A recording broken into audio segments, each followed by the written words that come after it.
Some people don't trip over the truth. They choke on it the moment it slips out. That's exactly what happened here. One tiny crack in their story, one slip in their rehearsed smiles, and suddenly the entire plot they built against you collapsed like a cheap plastic chair under a heavyweight lie. They didn't mean to confess.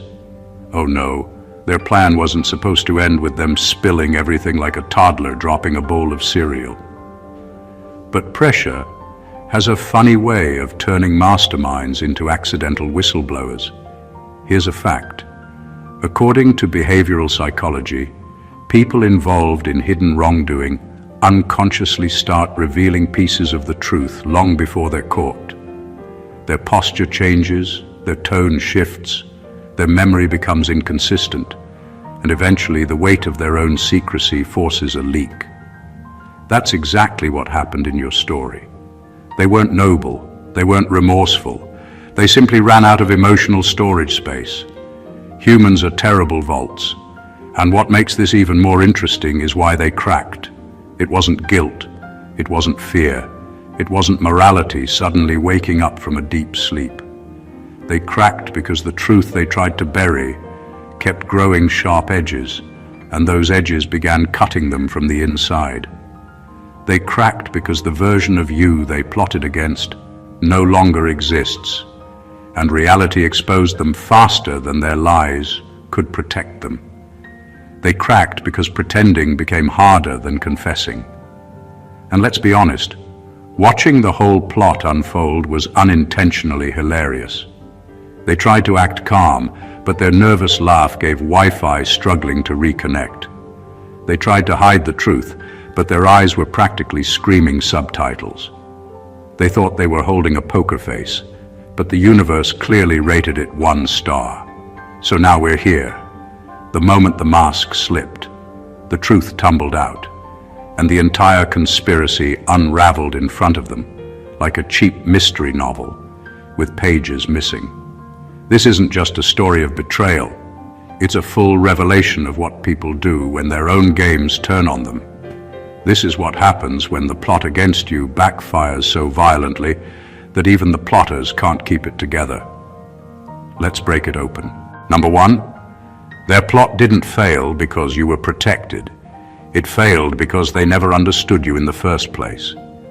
People often think that when someone tries to bring you down and it doesn't work, it's because you had some mystical shield around you. But the truth is usually far simpler and far more uncomfortable for them. Their plan failed because they never truly knew who they were dealing with. They built their entire strategy on a version of you that existed only in their heads, a version that was weaker, slower, clueless, and easier to manipulate. That version was convenient for their ego, but completely disconnected from reality. They underestimated your resilience because they never bothered to understand how you grew. They misread your calm as ignorance, your patience as weakness, and your silence as lack of awareness. They didn't realize that you had already outgrown many of the vulnerabilities they were aiming at. Their whole plot was designed for the old you they remembered, not the evolved you that now walked with a sharper sense of self and a clearer understanding of people. Their misunderstanding ran deeper than assumptions. They didn't know your values, your priorities, or how your mind works. They expected you to react predictably, but you didn't. They expected you to fall apart, but you didn't. And they expected you to need them more than you actually did. Their plot was basically a house built on sand, destined to sink because it had no foundation in who you actually are. The funniest part is that they thought they were 5 steps ahead. Meanwhile, they didn't even realize they were preparing for the wrong game. They were so fixated on what they thought you lacked that they completely overlooked what you had gained. That gap, the space between who they thought you were and who you truly are, is where their entire plan collapsed. In the end, their plot didn't fall apart because you dodged it. It fell apart because they never had the accuracy, insight, or emotional intelligence to build a plan that could survive contact with the real you. They didn't lose to your defenses. They lost to their own blindness. Number two, the moment they cracked wasn't weakness. It was truth collapsing under its own weight. When people finally spill everything, it's easy to label it as breaking or giving up. But that misses what's really happening. What actually collapses in that moment isn't their strength. It's the impossible burden of carrying a truth they can't afford to admit.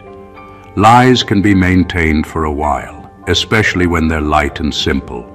But when a lie grows into a full plot, when it starts touching too many people, too many details, too many emotional corners, it stops being a lie and starts being a collapsing building. And buildings don't fall because the people inside are weak. They fall because physics always wins. Every secret has a cost. Every hidden intention demands energy to keep it pressed down, polished and disguised. You can only pretend for so long before the strain shows through in a twitch, a hesitation, a tone shift, a sudden rush of defensiveness. They weren't defeated by you. They were defeated by their own story becoming too heavy for them to carry. The truth wasn't sitting patiently in the dark, waiting to be discovered. It was pushing, stretching, pressing against the walls they built around it until those walls gave way. And when it finally bursts out, it always feels dramatic to the people watching, like a confession or an emotional collapse. But it's neither. It's simply the natural consequence of deception reaching its structural limit. Think about it. If they had actually been in control, they would have kept it under wraps. But control is a myth once you're juggling too many falsehoods at once. One slip, one inconsistent detail, one moment of panic, and the whole thing detonates. What makes this even more ironic is that they often blame the moment on pressure or emotion, as if those forces created the collapse. No. The collapse was already scheduled. The truth was always going to find its way out. They just happened to be present when it finally did. So when you see someone crack, don't mistake it for fragility. Recognize it for what it is, the unavoidable collapse of a structure built on imbalance. Lies can't stand forever. Truth always collects interest. And sooner or later it comes due, whether they're ready for it or not. Number three, their plot exposed one thing clearly. They feared your clarity more than your power. People like to pretend they're afraid of strength. They talk about power, influence, dominance, ambition. But that's not what rattles them. What rattles them is clarity. When someone can see through games, see through tone, see through intention, and see through manipulation without even raising their voice, that's the kind of person that keeps insecure people awake at night. Power can be challenged. Clarity can't. When you understand people quickly, when you pick up on contradictions, when you read the emotional weather beneath someone's words, it strips manipulators of their favorite tool, confusion. They rely on fog, on half-truths, on making you second-guess yourself until you stop trusting your own judgment. Clarity destroys that entire ecosystem. It leaves them with nothing to operate on. They can't twist what you already understand, and they can't scare someone who isn't lost. That's why their plot wasn't really about harming you. It was about regaining control over a situation they felt slipping away the moment you stopped being easy to play. Your calm became threatening because it wasn't naive. Your silence became threatening because it wasn't empty. Your observations became threatening because they weren't guesses, they were accurate. To someone who thrives on emotional manipulation, a clear-minded person is like staring at sunlight through eyes that can't handle it. They can't look directly, they can't operate effectively, and they can't predict what you'll do because you're not reacting to their illusions. You're reacting to reality. So when they cracked, it wasn't because they feared what you could do to them. It was because they feared that you already understood them better than they understood themselves. That kind of self-awareness in another person feels like exposure, even when no accusation is made. It feels like being seen without consent. In the end, clarity is a form of power that can't be countered, because it removes the battlefield entirely. There's no room for lies when someone can hear the hollow underneath the words. There's no room for schemes when someone recognizes motives before they're spoken. And that is what truly terrified them. Not your strength, not your influence, but your honesty with yourself and your ability to read the truth even when others try very hard to blur it. Number 4. They weren't united against you. They were united by a shared insecurity you triggered. When people get together to scheme, it's easy to mistake their coordination for purpose or loyalty. But in truth, what binds groups like that isn't conviction, it's comfort. They weren't sitting in some grand council plotting your downfall because they loved the idea of teamwork. They were clinging to each other because deep down they felt small, threatened, and painfully aware that they couldn't stand on their own without someone to echo their fears back to them. Insecurity is strangely social. One person feels overlooked, another feels underestimated, another feels like they're always 2 steps behind everyone else. And suddenly they find this temporary warmth in being aligned. It looks like unity from the outside. Inside, it's just a circle of people whispering the same doubts until those doubts sound like strength. Your presence disrupted that. Not because you did anything dramatic, but because you existed in a way that didn't require them to exaggerate themselves or defend their fragile egos. When someone moves with clarity, purpose, or self-awareness, it exposes cracks in others that they've been hiding for years. They felt seen, even when you weren't looking at them. They felt judged, even when you weren't judging. They felt threatened, even when you weren't threatening. So they gathered, not to attack you, but to reassure themselves that they weren't alone in feeling inadequate. Their plot was really just a group therapy session with bad communication skills and worse intentions. The problem is that when insecurity becomes the glue, everything built on it is unstable. One crack in trust, one moment of panic, one person realizing they've gone too far, and the whole thing collapses because it was never about you. It was about them. When their plan unraveled, it wasn't proof that you'd won some grand battle. It was proof that their bond was artificial, temporary, and rooted in fear rather than purpose. And that's the beautiful part. You didn't break their unity. Their own insecurity did. In the end, what they thought was a coordinated strike turned out to be a mirror they didn't want to look into. And when they finally saw their reflection clearly, not even their group could comfort them anymore. What fell apart wasn't the plan. What fell apart was the illusion that insecurity could ever hold people together for long. Number 5, the conspiracy wasn't a master plan. It was a collection of impulsive reactions dressed up as strategy. People love to mythologize their own schemes. They sit in rooms and whisper like they're characters in some dark thriller, convince themselves they're building a brilliant strategy, and then wrap their panic in fancy words to feel important. But when you strip away the dramatic music and the self-importance, what you usually find isn't genius. It's chaos pretending to be intentional. Their conspiracy wasn't crafted with patience or insight. It was built moment by moment, reaction by reaction. Someone felt slighted, someone felt jealous, someone felt left out. And instead of processing those emotions like adults, they pointed those feelings outward and called it a plan. When people act from bruised pride, what they produce is always jittery, inconsistent, and fragile. It looks impressive only to those already blinded by their own insecurity. That's why it failed so quickly.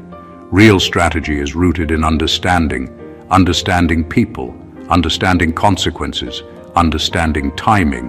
What they had was none of that. They didn't study you. They didn't study themselves. They didn't even study the situation. They just reacted, then justified, then reacted again, when their own reactions created new problems they hadn't anticipated. It's like building a staircase by guessing where the next step should be. Eventually you walk off into thin air. The funniest part is watching how they tried to hold it together when it started falling apart. They layered excuses on top of contradictions until even they couldn't remember which story they were telling. They confused urgency with purpose and noise with progress. A plan that can't survive basic scrutiny isn't a plan. It's a tantrum wearing a suit. When the truth started peeling through their narrative, it wasn't because you exposed it. It was because their own structure couldn't handle daylight. Fraudulent strategy always collapses under the simplest questioning. Real strategy adapts. Fake strategy breaks. In the end, their grand conspiracy revealed something very ordinary. People who act without clarity will always mistake their impulses for intelligence.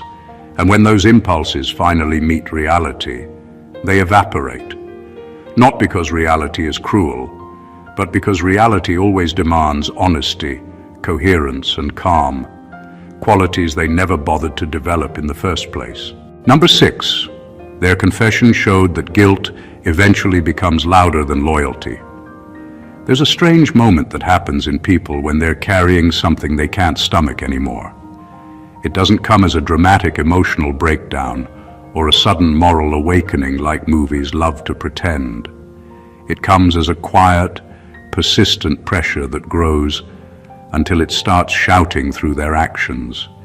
You can hear it in their hesitation, see it in their avoidance, feel it in how they can't meet eyes anymore. Guilt has a way of turning up the volume until even the most stubborn person can't pretend they can't hear it. Loyalty, when it's real, is calm. It's steady, grounded, and it holds even when it's inconvenient. But loyalty built on convenience, fear, or group pressure is flimsy. It bends at the first sign of discomfort. And when those two forces collide, guilt and fake loyalty, guilt always wins because it comes from inside, not from social expectation. When they confessed, it wasn't bravery, it wasn't honesty suddenly knocking on their door. It was the natural consequence of carrying a weight they never trained themselves to handle. The human mind can rationalize almost anything until it can't anymore, until the moral dissonance gets so loud that it overwhelms all the excuses they've been stacking like cheap containers in a closet ready to collapse. What's even more fascinating is how people misread that moment. They think confession is about clearing the air or making amends. Most of the time it's about relieving internal pressure, about finally stopping the internal arguments that have been burning through their thoughts for days or weeks. They weren't telling you because they suddenly respected you. They were telling you because they couldn't respect themselves while still holding it. And once it's out, once the truth leaves their mouth, you can almost watch their shoulders drop, like someone finally lifted something off their chest. That relief is the giveaway. Loyal people don't need relief from honesty. Dishonest people do. So their confession revealed more than their intentions. It revealed the hierarchy inside them. Guilt sits above loyalty, because loyalty was never genuine to begin with. When the foundation is hollow, it can't support much. And when the internal pressure builds high enough, it will always break through, no matter how well they thought they were playing the game. In the end, their confession didn't expose you. It exposed them. Number 7, they didn't crack because of pressure. They cracked because they realized you never needed them. There's a kind of panic that hits people when they discover their role in someone's life isn't as essential as they convinced themselves it was. It's not anger, it's not jealousy, it's something more primal, a fear of being irrelevant. When you go through life self-reliant, steady, and capable, you're giving off a message without speaking: I can stand on my own. And for people who secretly rely on being leaned on, or being needed, or being the center of someone's emotional orbit, that's a threat they can't articulate but feel instantly. When they realized you didn't need them, it wasn't pressure that broke them. Pressure is external. This was internal. This was ego collapsing under the weight of reality. They had built a story about themselves that depended on you needing them. They thought their value came from being required, not from being worthwhile. When that illusion shattered, they didn't know how to function without it. That's why their behavior became inconsistent. That's why they started overcompensating, pushing, manipulating, reacting too strongly to harmless things. Because they were fighting a losing battle to stay relevant in a space you'd already outgrown. They weren't reacting to what you did. They were reacting to what you no longer needed. People who are truly valuable don't panic when they're not needed every second. They know their value is intrinsic. But people who measure their worth by dependency, they unravel when independence shows up. They feel like the ground is disappearing beneath them, even when nothing is actually changing except your own growth. In that moment of realization, they weren't thinking clearly. They weren't strategizing. They weren't even being malicious anymore. They were grieving a version of themselves they had been polishing for years, a role they played for attention, for comfort, for identity. And when they lost that role, even for a moment, the cracks became impossible to hide. So when they finally broke open and spilled everything, it wasn't because you pushed them. It wasn't because the situation became too intense. It was because they saw, maybe for the first time, that you didn't need them to survive, to progress, or to be whole. And that kind of realization can't be handled with lies. It can't be smoothed over. It can't be negotiated. It can only break. Number 8. The entire plot revealed who was watching your life like a spectator sport. There's a cold kind of awareness that hits when you realize some people aren't invested in your growth, your happiness, or your success. They're invested in the drama they can extract from it. They sit on the sidelines, popcorn in hand, waiting for a stumble, a misstep, a moment they can replay in their own head to feel superior or validated. They don't want you to fail because they're evil. They want you to fail because it makes their own life feel less stagnant. When the plot came apart, it revealed something far more unsettling than betrayal. It revealed an audience. Not friends, not allies, not even critics with purpose. Just watchers. People who treat your life like a series they can comment on without ever participating in. And that kind of voyeurism says more about them than anything they could ever do to you. It's strange how some people equate someone else's downfall with their own progress. They mistake watching for understanding and criticism for contribution. They feel brilliant judging from the stands while never stepping onto the field, where real effort, real risk, and real failure actually happen. When they started plotting, they thought they were taking control of the story. What they actually did was expose the fact that they've been reading your life like it's entertainment long before they decided to interfere. The moment they cracked, their mask slipped, and suddenly it was obvious. They never saw you as a person with agency, complexity, and growth. They saw a storyline they could manipulate for their own emotional payoff. There's something almost tragic about it, because it shows how small their world has become. When your own life isn't compelling enough to hold your attention, you start hunting for meaning in other people's mistakes. When your own progress feels slow, you try to accelerate it by dragging someone else down in your imagination. But here's the twist. Being watched doesn't make you weaker. It makes you more powerful than they expected, because their entire performance depended on you being predictable, passive, unaware, and none of those things were true. So when the truth came out, it didn't just expose their intentions, it exposed their audience mentality. And once you see that clearly, you stop feeling betrayed and start feeling detached, because you can't be hurt by people who were never actually engaging with you in the first place. They were only watching. Number 9, you never lost power. They just miscalculated its source. When people come after you, they always assume your power is something external. Connections, reputation, luck, influence, people around you. They build their strategy like engineers working off faulty blueprints, not realizing the foundation they're attacking doesn't actually exist where they think it does. They thought if they cut off your support, they could weaken you. They thought if they damaged your image, they could silence you. They thought if they created chaos, they could make you fold. But power isn't a social construct you can sabotage. Power is internal. It's mindset, discipline, clarity, self-respect, and the ability to keep walking even when the path gets ugly. That kind of power can't be poisoned, can't be stolen, can't be lied away. You can't sabotage a person's character with rumors, and you can't sabotage a person's growth with petty schemes. Their biggest mistake was believing that what makes you strong is something they can touch. They didn't understand that your strength isn't in who you know, it's in how you think. It isn't in how people treat you, it's in how you treat yourself. It isn't in applause or validation, it's in consistency when no one is watching. So when their plot collapsed, it wasn't because you dodged it or defended yourself with some dramatic force.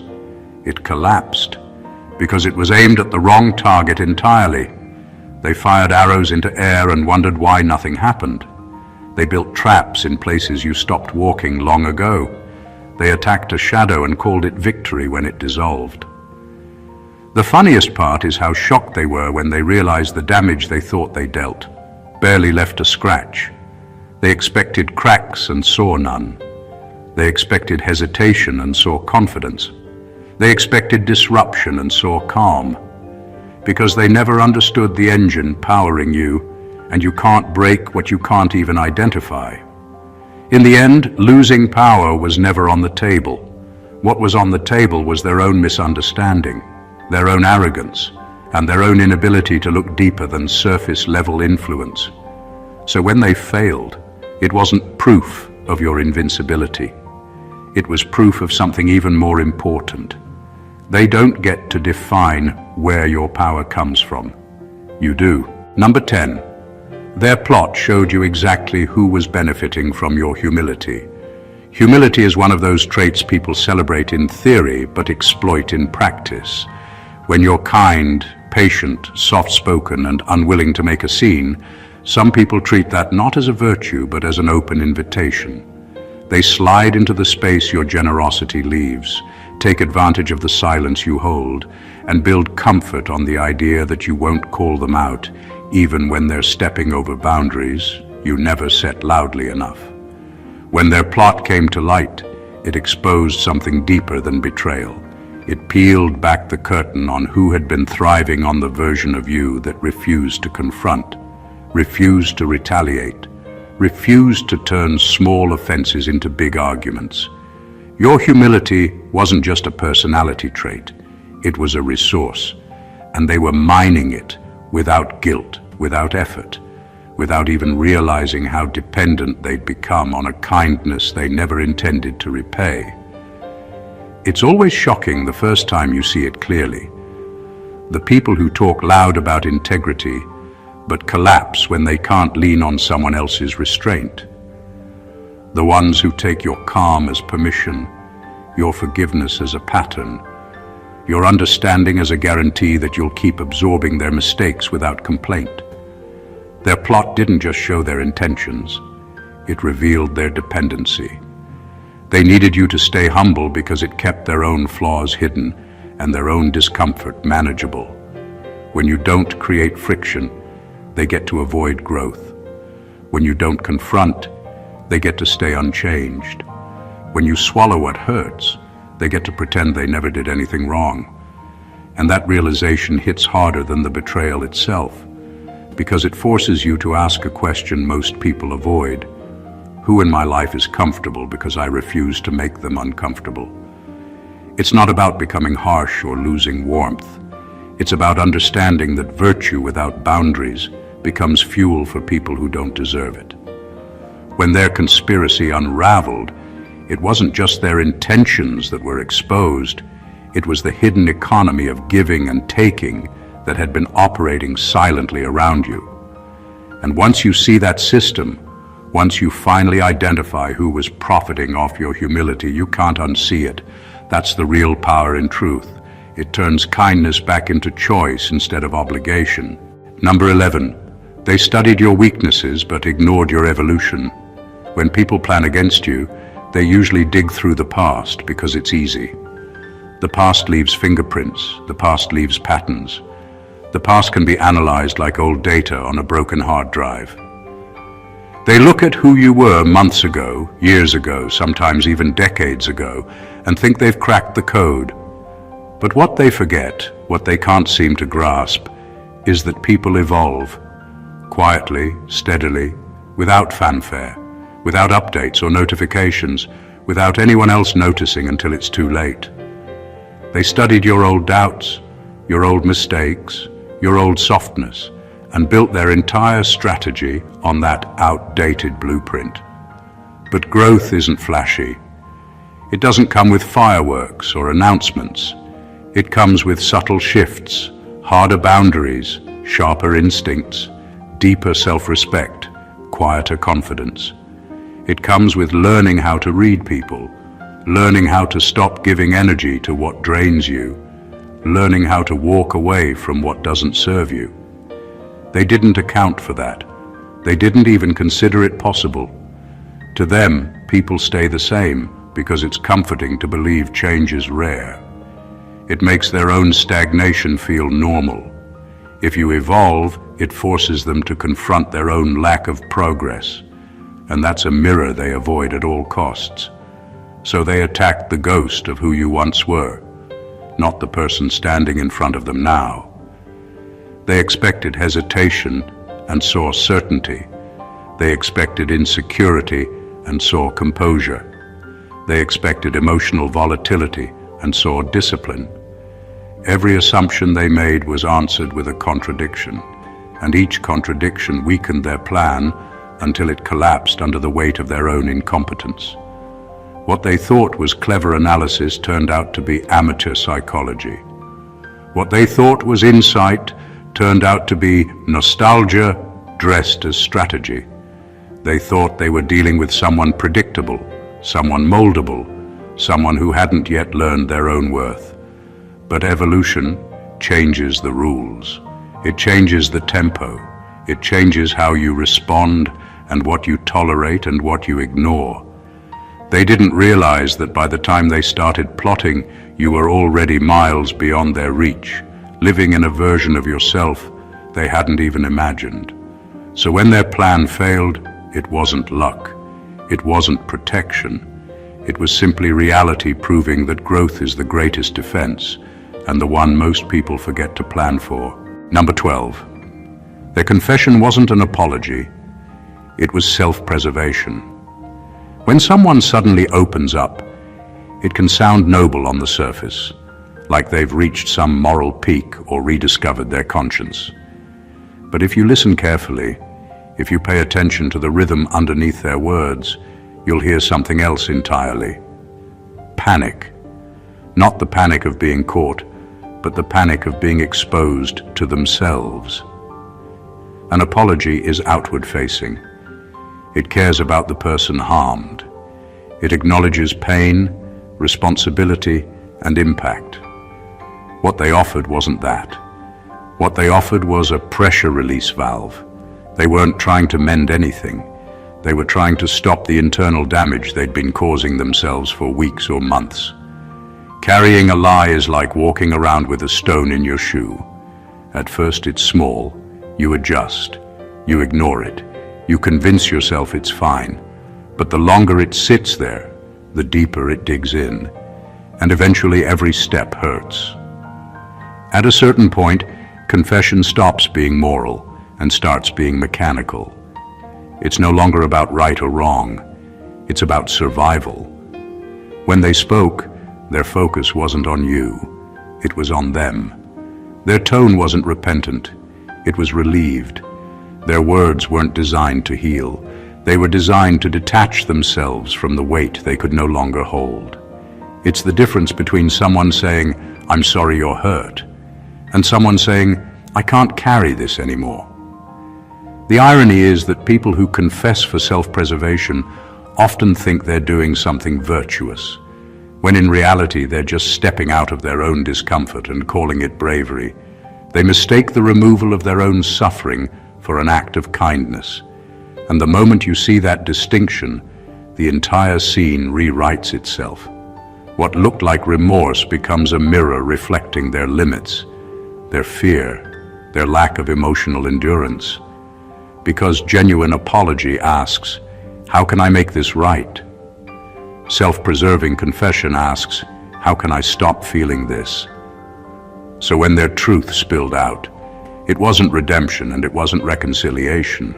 It was their own survival instinct kicking in, the same instinct that makes people finally breathe after holding their breath too long. In the end, their confession revealed less about their character and more about their threshold. And once you understand that, you stop being moved by the performance and start seeing the mechanism underneath. Number 13, their plot unintentionally proved your value. There's a strange truth people don't like admitting. No one wastes time plotting against someone who doesn't matter. When you're irrelevant, you're invisible. When you're harmless, you're forgettable. When you're insignificant, you're left alone because there's nothing there worth the emotional or intellectual energy it takes to plan, whisper, coordinate, and deceive. So when their plot came into the open, it didn't just expose their intentions, it highlighted something they never meant to admit. You have weight, you have influence, you have presence, not the loud kind, not the flashy kind, the kind that shifts rooms, changes conversations, affects outcomes, without needing to shout or perform. People feel threatened by value even when they can't articulate what that value is. Sometimes it's competence, sometimes it's consistency, sometimes it's integrity. Sometimes it's simply the fact that you don't crumble under pressure the way they do. Value isn't always measured in applause. Often it's measured in the discomfort it causes in those who can't match it. Their energy alone is proof. Conspiracy requires motivation, emotional investment, and a belief, conscious or not, that removing or weakening you would create a benefit for them. That belief is a backhanded compliment, even if it came wrapped in jealousy or insecurity. What makes it even more powerful is that you didn't earn their reaction by chasing attention or demanding recognition. You earned it by being yourself in a way that's unmistakable. People like that stand out not because they want to, but because they can't help it. When they finally cracked and revealed everything, they thought they were exposing a weakness. Instead, they held up a mirror showing their own obsession with your presence. The more they tried to undermine you, the clearer it became how much you mattered. It's like someone building a magnifying glass to burn a hole in something, only to realize they've just revealed how brightly it reflects light. So take it for what it is, unintended validation. Proof that your character, your growth, your clarity, and your impact resonate deeper than you may even realize. In a world full of people chasing relevance, sometimes the greatest confirmation comes from those who can't stop reacting to you. And that, whether they meant it or not, speaks louder than any praise ever could. Number 14. When they finally cracked, they revealed something more important than betrayal. They revealed the limits of their world. Betrayal is painful, yes, but it's simple. It has a beginning and an end. What cuts deeper is what betrayal exposes about the person who commits it. When they finally cracked and spilled everything, it wasn't just their intentions that were on display. It was the size of their imagination, the depth of their courage, and the ceiling they've accepted for themselves without ever questioning it. People who operate in small worlds can't comprehend abundance. They can't imagine two people succeeding without one being pushed down. They can't imagine growth without competition. They can't imagine joy without jealousy. So they convince themselves that the only way to rise is to pull someone else down, and the only way to feel secure is to make another person feel unstable. When they broke, they revealed that worldview openly. They revealed a mind trapped in scarcity, a heart conditioned to distrust progress, and a logic loop that says, if they get better, I must get worse. That's not malice. That's limitation. It's almost tragic how predictable it becomes. When you can't imagine a bigger life, you start fighting ghosts in other people's stories. When you can't imagine self-improvement, you become obsessed with controlling someone else's trajectory. When you can't imagine being enough on your own, you try to rewrite everyone else until they fit your insecurity. So when they confessed, it wasn't the climax of some dramatic scheme. It was the moment their internal walls became visible, the moment you saw exactly how far they can go and how quickly they stop when they reach the edge. And here's the real twist. Once you see those limits clearly, the betrayal stops feeling like a wound and starts feeling like information. You understand why they acted the way they did. You understand that it wasn't about you at all. It was about the prison they've built around themselves. Their world is a small room with no windows.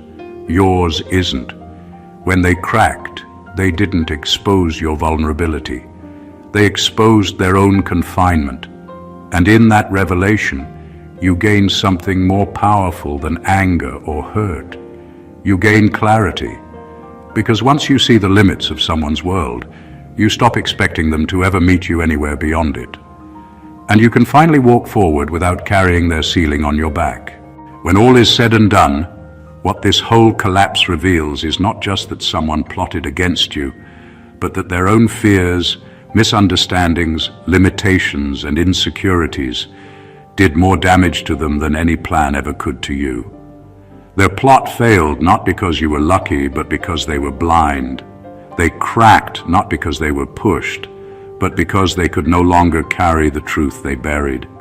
They confessed not out of courage, but out of survival. And in every slip, every contradiction, every panic, they showed you more about themselves than they ever intended to show. What makes this story powerful isn't the betrayal. It's the awakening it forces. You see who misread you, who depended on your kindness, who watched you like entertainment, who feared your clarity, who underestimated your growth, and who can't imagine a life bigger than their own narrow vision. And when you see all of that clearly, you stop feeling threatened. You stop feeling confused. You stop feeling guilty or responsible for their choices. Instead, you walk away with something rare, understanding. Understanding that growth is the strongest shield. Understanding that clarity is more dangerous than power. Understanding that humility is a gift, but boundaries are wisdom. Understanding that evolution is invisible to those who refuse to evolve.